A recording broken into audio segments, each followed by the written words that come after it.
This portion of the news is brought to you by Inspiration Senior Living, where we provide affordable elegance to Pahrump area seniors. Give us a call at 751-2300 and make an appointment to tour our community.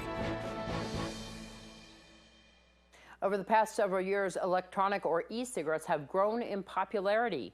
Today's e-cigarette users include a growing number of teenagers, many who have never smoked tobacco. A new study looked at whether younger teens that began using e-cigarettes might also be more likely to experiment with smokable tobacco products. This health tip is brought to you by Desert View Hospital and Mountain Valley Physicians Group. Don't put your health on hold. We have time for you. Call us to schedule your appointment. 775-751-7100. E-cigarettes first entered the market as an alternative for adults who wanted to quit smoking. But over the years, things have changed. They come in attractive flavors like cotton candy, bubble gum. They're very high-tech, and they're modern and they're cool, which helps make them very popular with young people. Michelle Mercado, now in her 20s, smokes regular cigarettes, but also started using e-cigarettes in her teens. I do see a lot of people, like high schoolers and like young adults, getting into the whole vape pen and the e-cigarette thing. Dr. Adam Leventhal from the University of Southern California Keck School of Medicine and co-authors surveyed more than 2,300 Los Angeles area high school students at the beginning of 9th grade. Students included in the survey all reported never using any smokable tobacco products. We compared teens who had used e-cigarettes to teens who hadn't, and we looked to see whether there were differences between those two groups in the initiation of smoking of combustible tobacco products. These students were surveyed again 6 months later and also when entering 10th grade. The teens who used e-cigarettes were more than 4 times more likely to start smoking than the teens who hadn't used e-cigarettes. The associations were consistent across all the different types of tobacco products, regular cigarettes, cigars, or even hookah tobacco water pipe. They were more likely to use 2 or more products for the first time during high school in comparison to teens who hadn't used e-cigarettes. This trend continued as the students entered 10th grade. Even when adjusting for other factors like peer pressure, impulsive tendencies, and socioeconomic status, all risk factors for starting smoking, these associations remained. This uptick that we're seeing in adolescent e-cigarette use could potentially down the road lead to a new generation of tobacco smokers. Catherine Dolph, The JAMA Report. This was an observational study. Further research is needed to determine whether the association between e-cigarette use and subsequent smoking is causal. Nevada's U.S. Senator Harry Reid today helped unveil a new 80-acre community solar generation project to be managed by Pahrump-based Valley Electric Association. The 15-megawatt project, to be located on the north end of Pahrump, will create 200 jobs and an unspecified amount of new tax revenue. Construction on the project to begin later this year and could start producing power by 2016. Assemblyman James Oscarson gives an update on the upcoming road construction and improvements. It's been a long time coming. We were just able to work closely with NDOT last session and this session to make sure some things happened. Identified in a visit with Deputy Director Bill Hoffman from NDOT that was able to, we actually show him what was going on in this community with the roads. Worked with the county roads folks, with the sheriff, with the fire department to see that there's really some significant needs here, and they've identified those and are moving forward with progress on those issues. Because you guys spent a day or two going up and down Nye County roads and pointing out areas that were a little bit of an issue.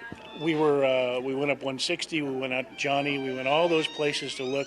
There's some really exciting things that are happening. A couple that are also in the queue is a turn lane off of the 95 onto the 160 as you're coming from Beatty, which will be really great because, as we all know, there's not a turn lane there, and that'll be helpful. As well as some things on the Johnny curve, I believe, that are going to change and move forward. So I think we're going to really make some good progress. The cable rail system will be huge. Chief Lewis has some significant difficulty law enforcement that the Highway Patrol needs to do along that stretch. And yeah, that was a little bit of an issue because there's a long way between the time that you can actually cross that highway there. Do you know how many openings that they're going to have? I understand that they're going to be we're hoping every mile. Mm-hmm. But in addition to that, they can't just cut the rails and do that, they have to put additional subsurface structures in to make sure that the heavy equipment, the fire engines, if they need to, the ambulances and things, can cross there, not just on a gravel area, but in an area that they'll be maintained and taken care of. So that's important as well. There's drainage issues that they have to address. So that's an expensive project, but one that will set a standard for the rest of the state. One of the things that, if you've been a long-time resident here, that you've noticed is the decrease in fatalities down by the Tacopa turnoff area because of the road widening that's happened there, and that the road is not has a little bit of a shoulder. Are we looking at some of those areas? Well, I think what's going to happen is you're going to see about a 5-mile stretch coming up the mountain that's going to change significantly, and that's one of the things that's in that NDOT budget that will hopefully, that project will be started before the end of the year. Certainly that'll create probably some traffic slowdowns and knowledge that they're safe and secure in those areas. But we need to get any areas we can. As you know, the 90 or the 160 all the way out to the 95 has really bad shoulder issues. Trying to work on those as well. It's a priority system. We got, I think, $41 million this cycle to do some things in Nye County, and I think that'll make a huge difference for us. They grew up together, fought off an attacker together, and accepted a nation's honor together. 3 days after they pounced on and subdued a gunman Friday aboard a packed train headed to Paris, American childhood friends Anthony Sad, Spencer Stone, and Alex Scarlateos received the Legion of Honor, France's highest recognition. The Americans, who reportedly met in middle school in California, planned on spending the summer sightseeing together. It was Sadler's first trip to Europe, and National Guardsman Scarlateos was on a month-long break after serving in Afghanistan. Stone is an Air Force serviceman. They will return to the United States celebrated for their courage and quick action and for exemplifying teamwork and friendship. North Korea and South Korea have reached an agreement to de-escalate tensions on the Korean peninsula. South Korea will get the apology it demanded over recent military escalation by the North, and the South will stop broadcasting propaganda that infuriated the North. North Korea says it regrets that South Korean soldiers were injured by landmines and lifts its semi-state of war under an agreement by the two countries. When we return, we're going to talk about Rotary's $10,000 giveaway. Welcome back to News 46. The Rotary's annual $10,000 giveaway could win you $11,000 if you buy your tickets early enough. The Rotary is having their annual fundraiser, and this is the fundraiser they use every year to do so much for our community. Whether it's with the schools, whether it's with the elderly, whether it's with the veterans, they have to have funds to do all they're doing.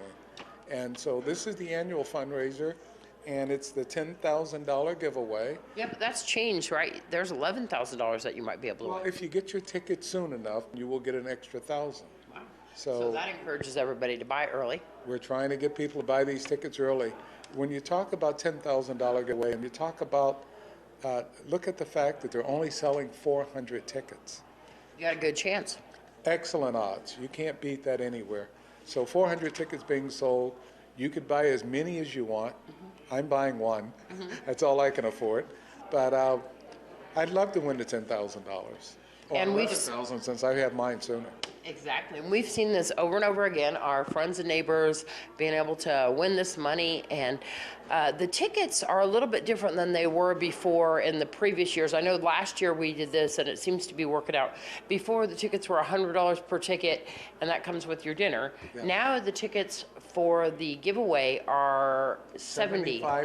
Yeah, $75. For $75, and you can win the $10,000 or $11,000, depending on when you buy your ticket. And then if you want dinner, If you want dinner, the dinners are $20 each, and it's a prime rib dinner. And so you can't beat that either. so you're still getting a good deal because it turns out to be $95 instead of the $100 if you decide to have dinner. If you don't want to have dinner, That's correct. And and again, it's all for charity. If you don't win the $10,000, it is tax deductible, and you can't lose. and there's lots of giveaways and raffles there. There are lots of giveaways. In addition to the ticket being drawn for the $10,000 or $11,000, there's also tickets being drawn for a lot of the other things that people are donating to the Rotary. What night is this on? This is on Sunday, and it's on October 18th, starting at 2 p.m., and it's at Mountain Falls. And you don't have to be present to win, right? You do not have to be present to win. I have friends in San Diego. We have friends in Los Angeles, and they're buying tickets. So how do we get tickets? You can contact any Rotarian. Any Rotarian. We also have some phone numbers you can call. Roy Makins, he's our club president, at 775-727-5222, or you call Barbara Thompson at 775-764-0681. Let's join Courtney Salmon with Weekend Sports. Weekend Sports is brought to you by Wolfenstein Construction. I am so excited. Pahrump Valley High School sports officially start this week. Football has their first game on Friday night. They travel to Del Sol High School in Las Vegas for the first game of the season. They then host their first home game next Friday against Sunrise Mountain. The boys and girls soccer teams start this weekend too. They travel to Mesquite for a tournament. In the NFL, there are questions starting to circle about the way the season is being run. In yesterday's preseason game featuring the Green Bay Packers and the Pittsburgh Steelers, 2 key players were injured. The Packers wide receiver Jordy Nelson suffered a knee injury in the first possession of the first quarter of the game, likely a torn ACL, and he is likely out for the season. For Pittsburgh, center Marquise Pouncey suffered a broken bone in his ankle that will require surgery, and he will be out until at least the end of September. Players and coaches hate to lose players in any way, but to lose them in games that are being dubbed quote-unquote meaningless is even worse. Preseason football is something the players hate, but it doesn't mean it's going to change. There have been a slew of injuries already this season, not all in preseason games, but enough injuries to question whether or not preseason games are worth the risk. Giants safety Bennett Jackson is out for the season with a knee injury. Kelvin Benjamin suffered a torn ACL and is out for the season. Free safety Louis Delmas with the Miami Dolphins is out for the season with a torn ACL. And the list goes on and on. Some of those injuries happened in practices, not preseason games. However, if the preseason was shortened and the teams didn't start practicing so soon and the players had a little more time off, would players be less injury prone? That is kind of the debate right now. NFL Commissioner Roger Goodell has thought about shortening the preseason, but only if the Players Association agrees to lengthen the regular season. As fans, some may want more football, more competitive football, but logistically at what cost? I'm not saying the preseason should be shortened or the regular season lengthened. I'm saying, though, as a Packer fan and a fantasy football player, I am so sad to lose Jordy Nelson. And it is never fun to see season-ending injuries, especially in preseason games that don't count toward a shot at a Super Bowl win. On Saturday, the minor league baseball team, the Las Vegas 51s, beat the Omaha Storm Chasers 8-3 at Cashman Field in Las Vegas. Left fielder Travis Tejeron homered in his first 3 at-bats, a 2-run homer in the second inning, and solo shots in the 4th and 5th innings. Coupled with El Paso's loss, the 51s moved back into first place in the PCL's Pacific South Division. Darren Gorski earned his 51s leading 9th victory. He allowed 3 runs on 6 hits over 6 innings while walking 3 and fanning 3 on 99 pitches. This has been Weekend Sports. I'm Courtney Salmon with News 46. Thanks, Courtney. We'll have Noah here with your weather when we return.